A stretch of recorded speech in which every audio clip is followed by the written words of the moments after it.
Bismillahirrahmanirrahim. Wa kharraja Ibnu Abi Dunya bi isnadihi an Anas radhiyallahu anhu. Qala telah bersabda Rasulullah sallallahu alaihi wasallam, "Idza ahabballahu 'abdan," kalau Allah mencintai seorang hamba, au arada ayyusafiyahu, atau Allah berkehendak untuk memilihnya,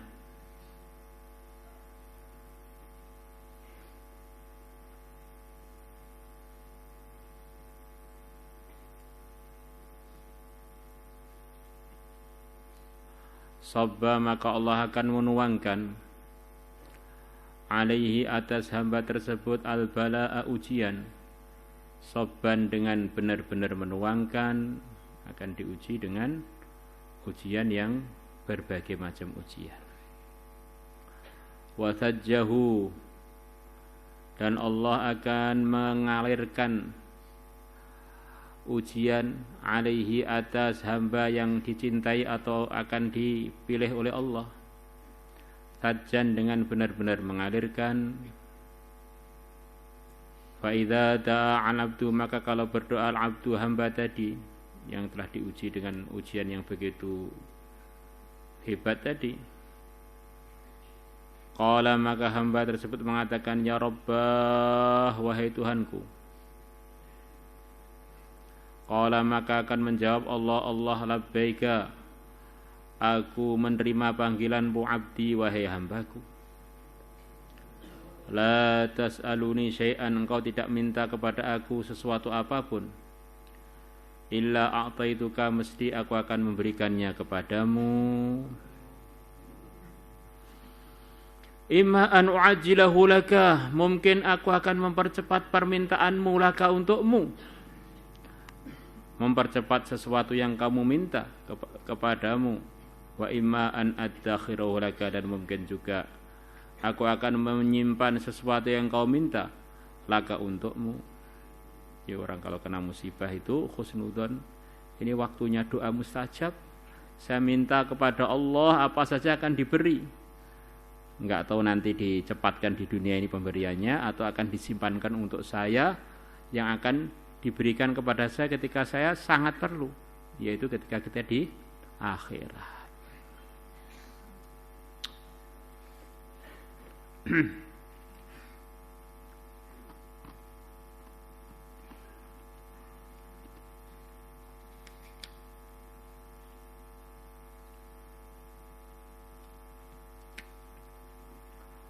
Allah Akbar.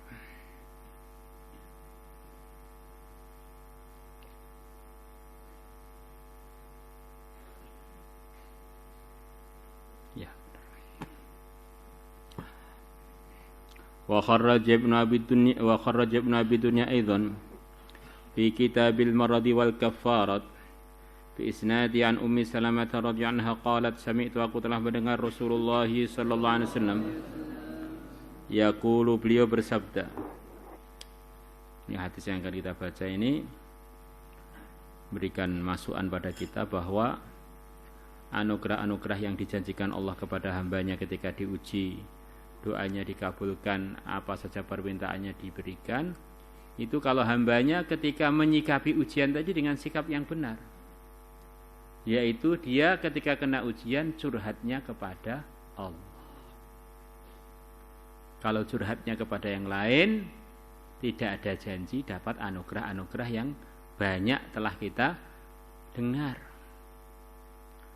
Maka Abul Hasan Asyadzili, penyusun Hizbu Al-Bahar, Hizbun Nasr, beliau mengatakan, kalau kita ini kena ujian, kemudian pertama kali yang kita curhat itu adalah Allah, maka ujian sebesar apapun akan dapat solusi dengan begitu mudah. Sebaliknya, kalau kita ini diuji oleh Allah dengan ujian yang sepertinya kecil, tetapi ketika pertama kali menyikapi ujian tadi tidak ingat pada Allah, tidak merujuk kepada Allah, nanti dari yang kecil tadi jadi membesar, tidak ada ujung pangkalnya, tidak ada selesai-selesainya. kata-kata beliau tentu saja kesimpulan-kesimpulan dari nasihat-nasihat agama, termasuk yang akan kita baca ini. Sami itu aku mendengar Rasulullah sallallahu alaihi wasallam yaqulu, beliau bersabda, mabtallahu 'abdan bibala, Allah tidak menguji seorang hamba pun dengan satu ujian. Wa huwa ala tariqatin yakrauha, sedangkan hamba tadi atas jalan yakrauha, yang Allah tidak menyukai jalan tersebut. Ada seorang hamba hidupnya tidak benar, kemudian diuji. Illa ja'alallahu dzalikal balaa kafarata, mesti Allah akan menjadikan ujian tersebut sebagai penghapus dosanya. Ngeluyur nabrak wit, ya kafaratnya. Ngeluyur kepleset kepalanya sobek, ya itu kafaratnya. Wa tuhuran, dan sebagai pembersih. Malam yungzil ma asabahu minal bala, selagi dia tidak mencurhatkan apa yang mengenai dia minal bala berupa ujian, tidak mencurhatkannya bi ghairillah, kepada selain Allah. Tidak menempatkannya, maksudnya tidak mencurhatkannya. Diuji oleh Allah, terus malah bukan tambah ingat, tapi malah ingatnya pada makhluk lagi. Sudah jalannya salah, begitu kena ujian, nanggapinya dengan salah lagi. Waduh, akhirnya sudah kena musibah, enggak dapat apa-apa selain dosa malahnya. Au yad'u ghairallah, atau dia berdoa kepada selain Allah fi kasfi, untuk menghilangkan musibah tersebut, ujian tersebut.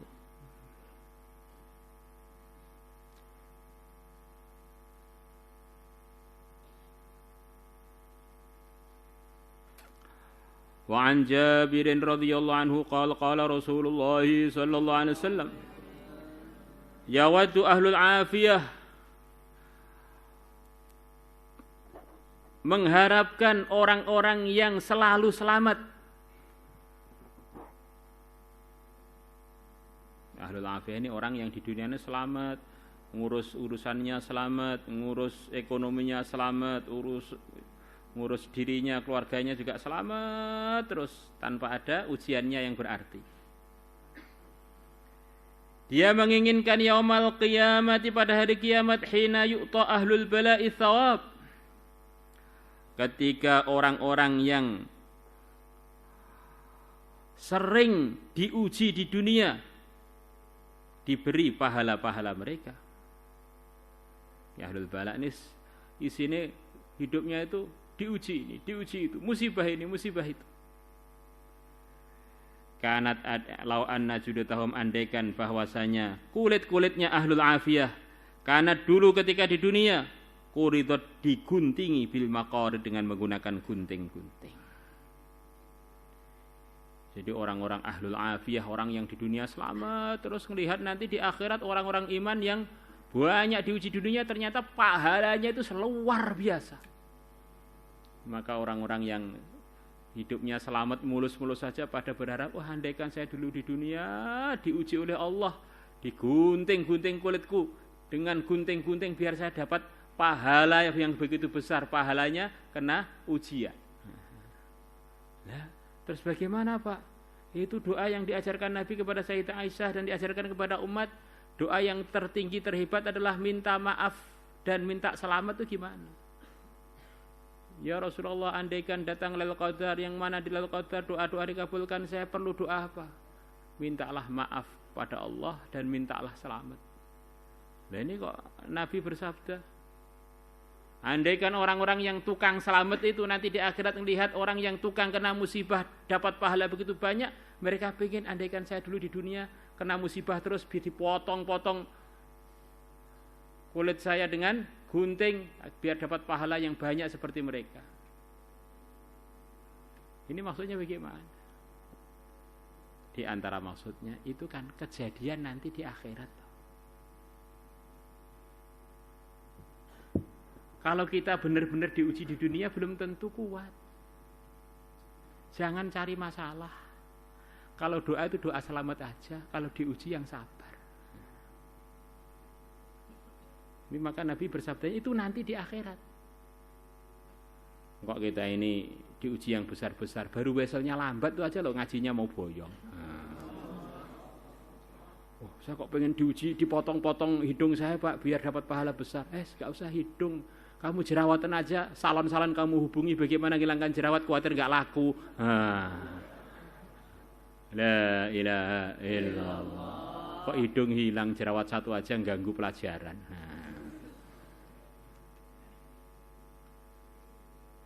Jadi memahami arahan Nabi itu, ini kan bukan arahan Nabi suruh kita minta musibah kan. Cerita nanti di akhirat sana ternyata orang-orang yang diuji dan menyikapi ujian itu dengan benar tidak rugi. Orang iman itu sebagian disebutkan Nabi ajaban li amril mukmin. Kalau orang sudah iman itu serba menakjubkan. Selamat juga dapat pahala, dapat ridhonya Allah, diuji juga dapat pahala. Sakni bonang ini pahala begitu. Nah kita ini selama masih selamat ngapain cari gara-gara minta diuji? Ya kalau lulus, kalau nggak lulus sudah kena ujian, nggak lulus lagi, ingah-ingih di akhirat.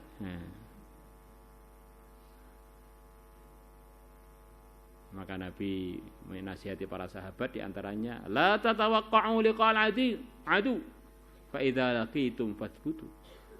Kalau kalian dalam perjuangan jangan berharap-harap ketemu musuh. Padahal yang namanya perjuangan ya risikonya ketemu musuh-musuh agama. Jangan berharap-harap ketemu musuh. Karena ketemu musuh itu ujian. Kita mampu menghadapi apa tidak. Kita nanti lari atau kita maju. Kita nanti sabar atau kita tidak sabar. Tetapi kalau sudah ketemu benaran fathbutu, maka tabahlah kalian. Ojo golek perkara. Lihat temannya kena pukulan gak apa-apa, teman saya kok Masya Allah tahan pukul, kebal. Saya sebetulnya kalau dipukul juga gak apa-apa. Ternyata begitu kita dipukul giginya rontok. Jadi setiap orang kekuatannya beda-beda. Kita gak usah cari masalah, ngukur-ngukur kekuatan kita. Wah minta selamat. Kalau kena ujian sabar, la haula wala quwata illa billah. Minta kepada Allah supaya bisa menjalani ujian itu dengan ridhonya Allah. Mafhum? Maulaya salli wa sallim daiman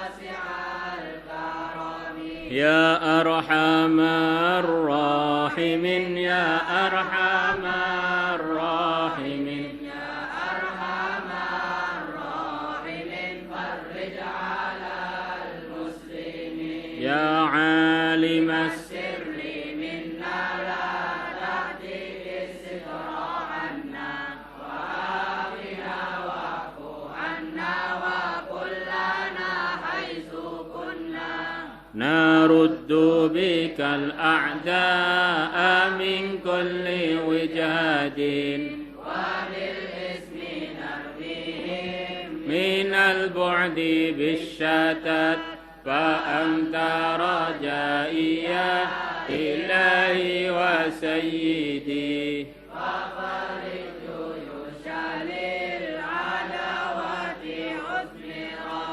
وثم وأبكم ثم أعمي عدونا وأرسهم يا ذا الجلال بحوصمة لي حمسة أطفي بها حر الوباء الحاطمة المصطفى والمرتضى وابناهما